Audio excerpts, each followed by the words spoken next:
7 years ago, a student came to me and asked me to invest in his company. He said, I'm working with 3 friends, and we're going to try to disrupt an industry by selling stuff online. And I said, okay, you guys spent the whole summer on this, right? No, we all took internships, just in case it doesn't work out. All right, but you're going to go in full-time once you graduate. Not exactly. We've all lined up backup jobs. 6 months go by. It's the day before the company launches, and there is still not a functioning website. You guys realize the entire company is a website. That's literally all it is. So I obviously declined to invest.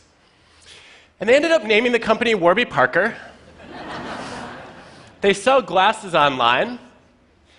They were recently recognized as the world's most innovative company and valued at over $1 billion. And now, my wife handles our investments. Why was I so wrong? To find out, I've been studying people that I come to call originals. Originals are nonconformists, people who not only have new ideas, but take action to champion them. They're people who stand out and speak up. Originals drive creativity and change in the world. They're the people you want to bet on, and they look nothing like I expected. I want to show you today 3 things I've learned about recognizing originals and becoming a little bit more like them. So, the first reason that I passed on Warby Parker was they were really slow getting off the ground. Now, you are all intimately familiar with the mind of a procrastinator. Well, I have a confession for you. I'm the opposite. I'm a precrastinator. Yes, that's an actual term. You know that panic you feel a few hours before a big deadline when you haven't done anything yet? I just feel that a few months ahead of time.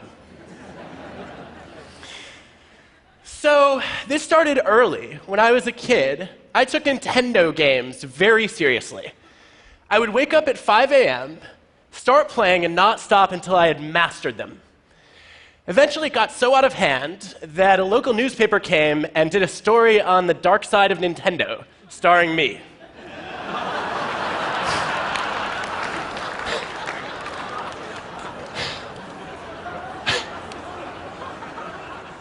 Since then, I've traded hair for teeth. But this served me well in college, because I finished my senior thesis 4 months before the deadline. And I was proud of that. Until a few years ago, I had a student named Jihei who came to me and said, I have my most creative ideas when I'm procrastinating. And I was like, that's cute. Where are the 4 papers you owe me? No, she was one of our most creative students, and as an organizational psychologist, this is the kind of idea that I test. So I challenged her to get some data. She goes into a bunch of companies. She has people to fill out surveys about how often they procrastinate. Then she gets their bosses to rate how creative and innovative they are. And sure enough, the precrastinators like me who rush in and do everything early are rated as less creative than people who procrastinate moderately. So I want to know what happens to the chronic procrastinators. She's like, I don't know, they didn't fill out my survey. No, here are our results. You actually do see that the people who wait till the last minute are so busy goofing off that they don't have any new ideas. And on the flip side, the people who race in are in such a frenzy of anxiety that they don't have original thoughts either. There's a sweet spot where originals seem to live. Why is this? Maybe original people just have bad work habits. Maybe procrastinating does not cause creativity. To find out, we designed some experiments. We asked people to generate new business ideas. And then we get independent raters to evaluate how creative and useful they are. And some of them are asked to do the task right away. Others we randomly assign to procrastinate by dangling Minesweeper in front of them for either 5 or 10 minutes. And sure enough, the moderate procrastinators are 16% more creative than the other 2 groups. Now, Minesweeper is awesome, but it's not the driver of the effect. Because if you play the game first, before you learn about the task, there's no creativity boost. It's only when you're told that you're going to be working on this problem, and then you start procrastinating, but the task is still active in the back of your mind, that you start to incubate. Procrastination gives you time to consider divergent ideas, to think in nonlinear ways, to make unexpected leaps. So just as we were finishing these experiments, I was starting to write a book about originals. And I thought, this is the perfect time to teach myself to procrastinate while writing a chapter on procrastination. So I meta-procrastinated. And like any self-respecting precrastinator, I woke up early the next morning and I made a to-do list with steps on how to procrastinate. And then I worked diligently toward my goal of not making progress toward my goal. I started writing the procrastination chapter, and one day I was halfway through, I literally put it away in mid-sentence for months. It was agony. But when I came back to it, I had all sorts of new ideas. As Aaron Sorkin put it, you call it procrastinating, I call it thinking. And along the way, I discovered that a lot of great originals in history were procrastinators. Take Leonardo da Vinci. He toiled on and off for 16 years on the Mona Lisa. He felt like a failure. He wrote as much in his journal. But some of the diversions he took in optics transformed the way that he modeled light and made him into a much better painter. What about Martin Luther King Jr.? The night before the biggest speech of his life, the March on Washington, he was up past 3 a.m. rewriting it. He's sitting in the audience waiting for his turn to go on stage, and he is still scribbling notes and crossing out lines. When he gets on stage, 11 minutes in, he leaves his prepared remarks to utter 4 words that changed the course of history. I have a dream. That was not in the script. By delaying the task of finalizing the speech until the very last minute, he left himself open to the widest range of possible ideas. And because the text wasn't set in stone, he had freedom to improvise. Procrastinating is a vice when it comes to productivity, but it can be a virtue for creativity. What you see with a lot of great originals is that they are quick to start, but they're slow to finish. And this is what I missed with Warby Parker. When they were dragging their heels for 6 months, I looked at them and said, you know, a lot of other companies are starting to sell glasses online. They missed the first mover advantage. But what I didn't realize was they were spending all that time trying to figure out how to get people to be comfortable ordering glasses online. And it turns out the first mover advantage is mostly a myth. Look at a classic study of over 50 product categories, comparing the first movers who created the market with the improvers who introduced something different and better. What you see is that the first movers had a failure rate of 47%, compared with only 8% for the improvers. Look at Facebook, waiting to build a social network until after MySpace and Friendster. Look at Google, waiting for years after AltaVista and Yahoo. It's much easier to improve on somebody else's idea than it is to create something new from scratch. So the lesson I learned is that to be original, you don't have to be first. You just have to be different and better. But that wasn't the only reason I passed on Warby Parker. They were also full of doubts. They had backup plans lined up, and that made me doubt that they had the courage to be original. Because I expected that originals would look something like this. Now, on the surface, a lot of original people look confident, but behind the scenes, they feel the same fear and doubt that the rest of us do. They just manage it differently. Let me show you. This is a depiction of how the creative process works for most of us.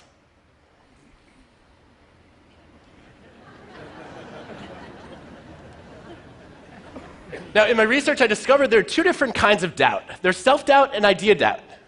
Self-doubt is paralyzing. It leads you to freeze. But idea doubt is energizing. It motivates you to test, to experiment, to refine, just like MLK did. And so the key to being original is just a simple thing of avoiding the leap from step 3 to step 4. Instead of saying, I'm crap, you say, the first few drafts are always crap, and I'm just not there yet. So how do you get there? Well, there's a clue, it turns out, in the internet browser that you use. We can predict your job performance and your commitment just by knowing what web browser you use. Now, some of you are not going to like the results of this study. But there is good evidence that Firefox and Chrome users significantly outperform Internet Explorer and Safari users. Yes! They also stay in their jobs 15% longer, by the way. Why? It's not a technical advantage. The 4 browser groups, on average, have similar typing speed, and they also have similar levels of computer knowledge. It's about how you got the browser. Because if you use Internet Explorer or Safari, those came pre-installed on your computer, and you accepted the default option that was handed to you. If you wanted Firefox or Chrome, you had to doubt the default and ask, is there a different option out there? And then be a little resourceful and download a new browser. So people hear about this study, and they're like, great, if I want to get better at my job, I just need to upgrade my browser? No, it's about being the kind of person who takes the initiative to doubt the default and look for a better option. And if you do that well, you will open yourself up to the opposite of déjà vu. There's a name for it. It's called vujade. Vujade is when you look at something you've seen many times before and all of a sudden see it with fresh eyes. It's a screenwriter who looks at a movie script that can't get the green light for more than half a century. In every past version, the main character has been an evil queen.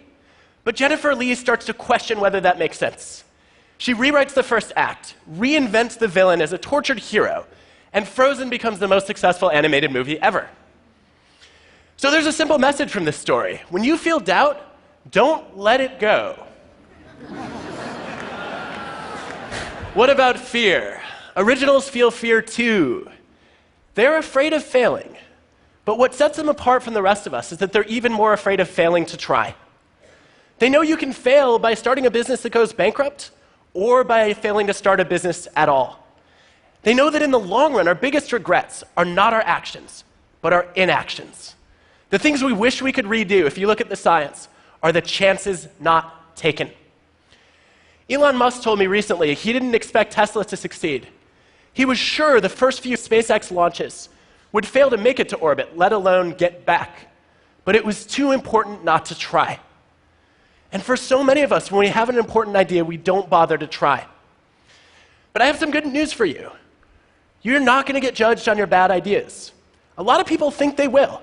If you look across industries and ask people about their biggest idea, their most important suggestion, 85% of them stayed silent instead of speaking up. They're afraid of embarrassing themselves, of looking stupid. But guess what? Originals have lots and lots of bad ideas. Tons of them, in fact. Take the guy who invented this. Do you care that he came up with a talking doll so creepy that it scared not only kids but adults too? No, you celebrate Thomas Edison for pioneering the light bulb. If you look across fields, the greatest originals are the ones who fail the most, because they're the ones who try the most. Take classical composers, the best of the best. Why do some of them get more pages in encyclopedias than others, and also have their compositions re-recorded more times? One of the best predictors is the sheer volume of compositions that they generate. The more output you churn out, the more variety you get, and the better your chances of stumbling on something truly original. Even the 3 icons of classical music, Bach, Beethoven, Mozart, had to generate hundreds and hundreds of compositions to come up with a much smaller number of masterpieces. Now, you may be wondering, how did this guy become great without doing a whole lot? I don't know how Wagner pulled that off. But for most of us, if we want to be more original, we have to generate more ideas. The Warby Parker founders, when they were trying to name their company, they needed something sophisticated, unique, with no negative associations to build a retail brand. And they tested over 2,000 possibilities before they finally put together Warby and Parker. So if you put all this together, what you see is that originals are not that different from the rest of us. They feel fear and doubt. They procrastinate. They have bad ideas. And sometimes it's not in spite of those qualities, but because of them, that they succeed. So when you see those things, don't make the same mistake I did. Don't write them off. And when that's you, don't count yourself out either. Know that being quick to start but slow to finish can boost your creativity. That you can motivate yourself by doubting your ideas and embracing the fear of failing to try. And that you need a lot of bad ideas in order to get a few good ones. Look, being original is not easy, But I have no doubt about this. It's the best way to improve the world around us. Thank you.